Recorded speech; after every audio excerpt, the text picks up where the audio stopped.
Assalamualaikum teman-teman. Kalau di video sebelumnya saya sudah sharing dan membahas tentang K3 pengelasan. Di sini saya akan sharing peralatan utama pengelasan.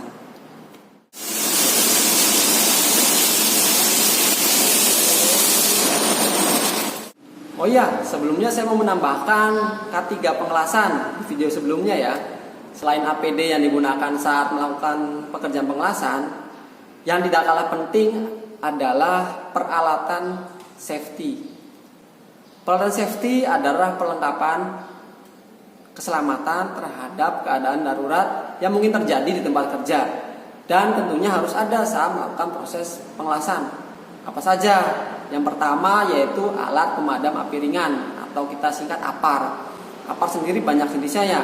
Ada yang chemical repowder atau serbuk kimia kering, karbon dioksida atau CO2, ada yang bentuk foam atau busa, dan juga pengganti halogen. Yang kedua, kotak P3K, tentunya yang harus ada isinya secara lengkap dan harus disediakan di tempat kerja. Sesuai namanya, tujuan dari pengadaan kotak P3K adalah sebagai langkah mengantisipasi penanganan dini cedera atau luka. Walaupun ada peralatan safety, kita tentu berharap tidak digunakan ya. Maksudnya adalah kita selalu bekerja dengan selamat dan aman, tidak ada kecelakaan. Oke, kita lanjut. Nah, kalau menurut teman-teman, peralatan utama pengelasan itu apa ya? Peralatan utama pengelasan yaitu peralatan yang harus ada atau tersedia ketika kita akan melakukan pekerjaan pengelasan. Sudah terbayang? Kira-kira apa saja ya? Saat kita akan melakukan pekerjaan pengelasan, tentunya peralatan yang wajib harus ada adalah mesin las ya. Seperti ini. Mesin las yang dimaksud adalah peralatan mesin las listrik. Mesin las listrik banyak jenisnya. Kalau berdasarkan prosesnya secara umum ada yang mungkin pernah dengar SMAW, GMAW, FCAW, ETAW. Ada mesin las yang dijual per proses ya. Maksudnya hanya SMAW saja atau GMAW saja. Atau juga yang multiproses. Jadi dalam satu mesin las bisa digunakan berbagai proses. Tentunya dengan kelebihan dan kelemahannya masing-masing. Pada video ini, proses yang akan dibahas yaitu proses SMAW atau Shielded Metal Arc Welding, atau juga ada yang menyebutnya MMA, Manual Metal Arc. Mesin las SMAW berdasarkan arus listrik dibagi menjadi dua, yaitu mesin las arus searah atau DC, direct current, dan juga mesin las arus bolak-balik atau AC, alternating current. Namun dalam dunia perdagangan dijual juga mesin las kombinasi. Maksudnya yaitu arus las bolak-balik dan juga searah, AC maupun DC. Pemilihan mesin las disesuaikan dengan kebutuhan pekerjaannya ya. Saat ini di pasaran sudah banyak ragamnya. Ada yang bertuliskan MMA 120, 160, 200, 350 atau juga 500. Semakin besar angkanya menunjukkan kemampuan yang besar juga ya untuk pekerjaan, atau juga menunjukkan ampere maksimum yang bisa dihasilkan oleh mesin las tersebut. Bagi saya, hal yang perlu dan penting selain fitur kemudian harga yaitu duty cycle.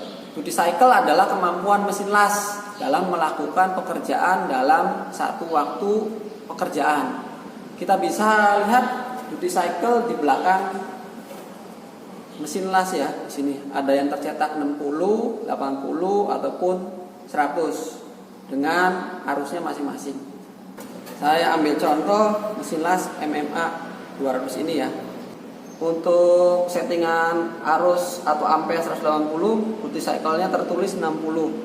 Artinya ketika kita menggunakan mesin las ini dengan settingan 160, maka setelah digunakan selama 6 menit harus istirahat selama 4 menit. Cara menghitungnya mudah saja. Bisa kita setting 150 ampere. Kita lihat duty cycle yang tertera di mesin las berapa. Misalnya 80%, maka kita kalikan saja 80% dengan 10 menit. Artinya 8 menit digunakan, 2 menit harus diistirahatkan. Sama dengan tubuh kita, jika kita memporsir kekuatan kita sebesar 100%, maka tentu kita akan lebih banyak istirahat ya. Kalau pekerjaan kita setengah tenaga, maka kita akan bisa bekerja terus menerus. Setiap mesin las berbeda-beda ya untuk duty cycle-nya, walaupun dengan seri MMA 200 ampere juga. Tentunya ada harga dan juga ada kualitas. Setelah mesin las, peralatan utama pengelasan yang kedua adalah kabel elektroda. Nah, ini atau kabel stang las.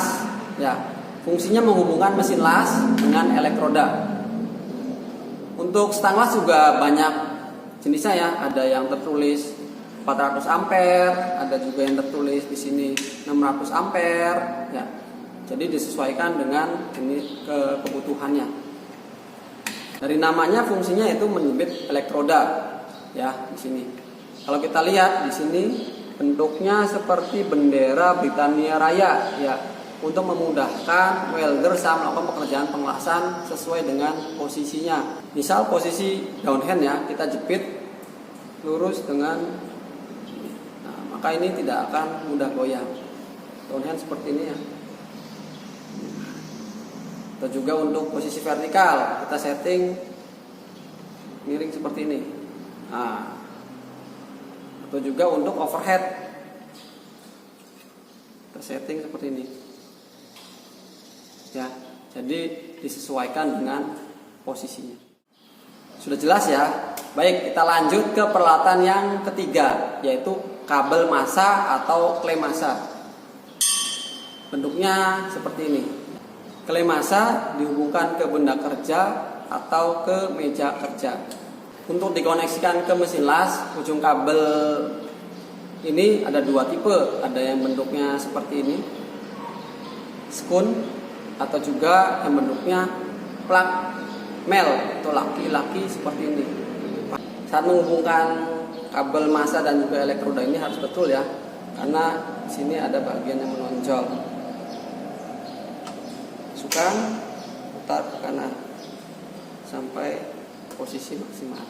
Itu juga untuk kabel yang seperti ini. Perbedaan koneksi kabel elektroda dan juga klem massa mempengaruhi jenis pengkutuban ya. Jika kita pasang seperti gambar ini, yaitu kutub positif mesin las dihubungkan dengan benda kerja dan kutub negatif dihubungkan dengan kabel elektroda, maka disebut dengan pengkutuban langsung atau disebut direct current straight polarity DCSP atau direct current electrode negatif DCEN.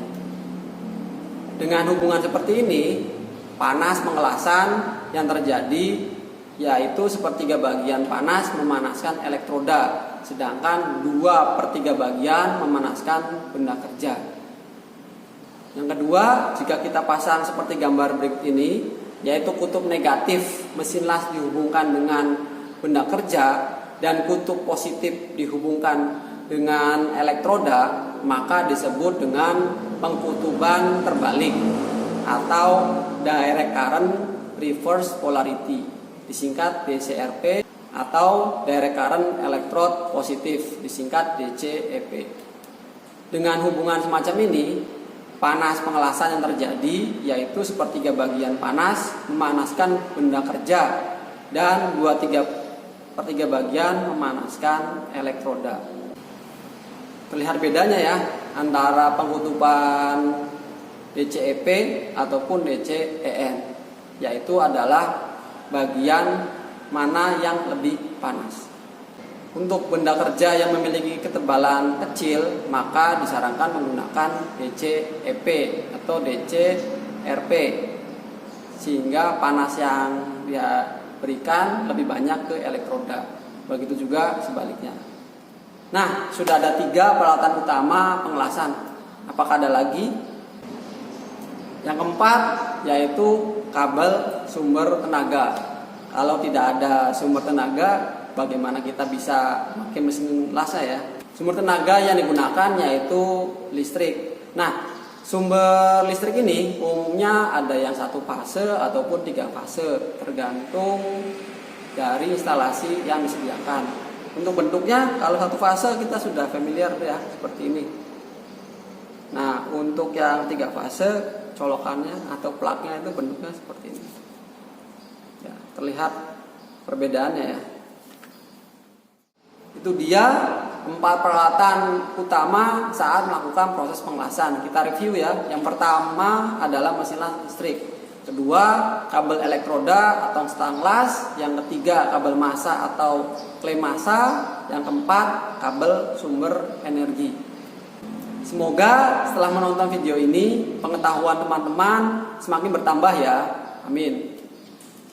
Jangan lupa untuk support channel ini dengan menekan tombol subscribe dan juga nyalakan loncengnya. Terima kasih sudah menonton video ini. Welding asik-asik, jos. Assalamualaikum warahmatullahi wabarakatuh.